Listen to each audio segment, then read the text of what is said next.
जो प्रकार झाला तो निश्चित दुर्दैवी होता. जवळपास 22 लोकांना त्याच्यामध्ये जीव गमवावा लागला.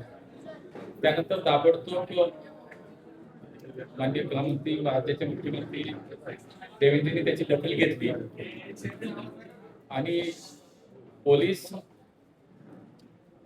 आणि त्याच्यासोबतच एक्साईज या डिपार्टमेंटने दोघांनी पण संयुक्त कारवाईमध्ये त्यानंतर सुद्धा अनेक ठिकाणी कारवाई केली, दारू जप्त केली. त्या ठिकाणी या सर्व विषयामध्ये जे दोषी आहेत अशा बऱ्याच लोकांना अटकही केली आहे, त्यांच्यावरती कडक कारवाई केली आहे. आणि याच्यामध्ये निश्चितपणे मुख्यमंत्र्यांनी आदेश असे दिले की पुढच्या काळामध्ये अशी कुठल्याही प्रकारची गंभीर घटना ही होणार नाही. ही जबाबदारी आता सर्वस्वी या राज्यातल्या पोलिसांची आहे. एक्साईज डिपार्टमेंटने सुद्धा याच्यामध्ये मागच्या काही दिवसामध्ये खूप चांगलं काम केलंय. अनेक ठिकाणी त्यांनी कारवाई केली आहे, मालही जप्त केलाय आणि संबंधित अनेक दोषींवरती गुन्हे सुद्धा दाखल केलेले आहेत. नाही, सहकार टॅक्सी हा एक मोठा ऐतिहासिक असा निर्णय माननीय मोदीजींच्या मार्गदर्शनात अमित भाईंनी घेतला की ज्या ओला उबरच्या माध्यमातून आपण पाहिलं की जे वाहन चालकांचं पिळवणूक व्हायची आणि अशा याच्यानंतर सहकार मंत्रालयाने निर्णय केला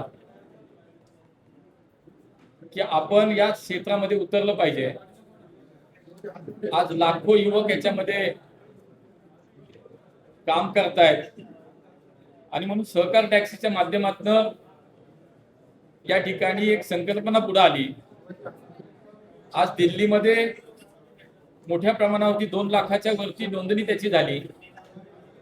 गुजरातमध्ये सुद्धा जवळपास लाखाच्या वरती त्याची नोंदणी झाली. आणि याच्यामध्ये आता थेट एखादा प्रवाशांनी जर त्या टॅक्सीत प्रवास केला तर त्याने दिलेले पैसे हे त्या ड्रायव्हरच्या थेट अकाउंटला आता जमा होणार आहेत. त्यामुळे जो चालक होता त्याला कंपनी जेवढे पैसे देईल तेवढेच त्याला समाधान मानायला लागत होतं, पण आता चालकच मालक झाला. त्यामुळे त्यांनी केलेल्या कष्टाचे पैसे त्याला आता थेट सगळे पैसे त्याच्या अकाउंटला जमा होतील. त्यामुळे आता दिल्ली झालं, गुजरात झालं, आता पुणे, मुंबई आणि नागपूर या 3 शहरामध्ये सहकार टॅक्सी सुरू होतीये.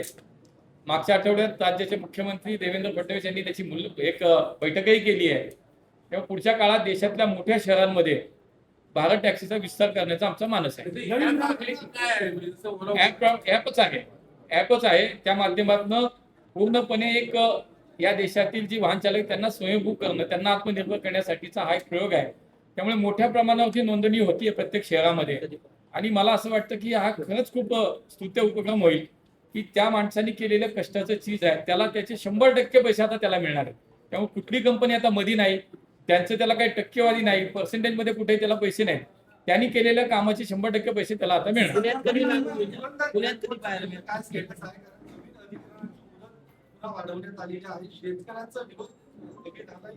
राज्याचे मुख्यमंत्री स्वतः याच्यामध्ये जातीनं त्यांनी लक्ष घातलंय. त्यांनी असंही सांगितलं की एकाही भूमिपुत्रावरती कुठे अन्याय आम्ही होऊ देणार नाही. त्यामुळे भूसंपादन करताना सर्वसंमतीनंच भूसंपादन केलं जातंय. काही ठिकाणी छोटे छोटे विषय असतील कदाचित, मला असं वाटतं की राज्य सरकारच्या माध्यमातून ते हाताळले जात आहेत. जिल्हाधिकारी आणि त्यांची सर्व टीम याच्यावरती चांगलं काम करते. मला असं वाटतं की पुरंदरचं विमानतळ व्हावं ही आपल्या सगळ्यांचीच इच्छा आहे. निश्चितपणे चांगल्या प्रकारे काम चाललंय, स्मूथली काम चाललंय. पुढच्या काळात आपल्याला हे काम यशस्वीरित्या पूर्ण झालेलं दिसेल. मुंबई एअरपोर्टचं नाईट लँडिंगच्या कधीपर्यंत नाही, टप्प्याटप्प्यानं आता डॉमेस्टिक एअर सर्व्हिसेस सुरू झाल्या, त्यानंतर इंटरनॅशनल होतील. मला असं वाटतं की आता बऱ्यापैकी डॉमेस्टिक एअर सर्व्हिसेस सुरू झाल्या तिथे. अडचण नाही काही. सोलापूर हायवेवरती एक पिकअप विहिरीत पडलाय, त्याचा मृत्यू झालाय. सरकारकडून त्यांना काय मदत मिळणार? निश्चितपणे सरकार अशा प्रत्येक हे सरकार राज्यातलं संवेदनशील सरकार आहे. त्यामुळे अशा प्रत्येक विषयात निश्चितपणे सरकार मदत करतं. माझ्या माहितीप्रमाणे प्रत्येक मृत्युमुखी पडलेल्या व्यक्तीच्या कुटुंबियांना 5 लाख रुपयाची मदत हे सरकारने जाहीर केली. धन्यवाद.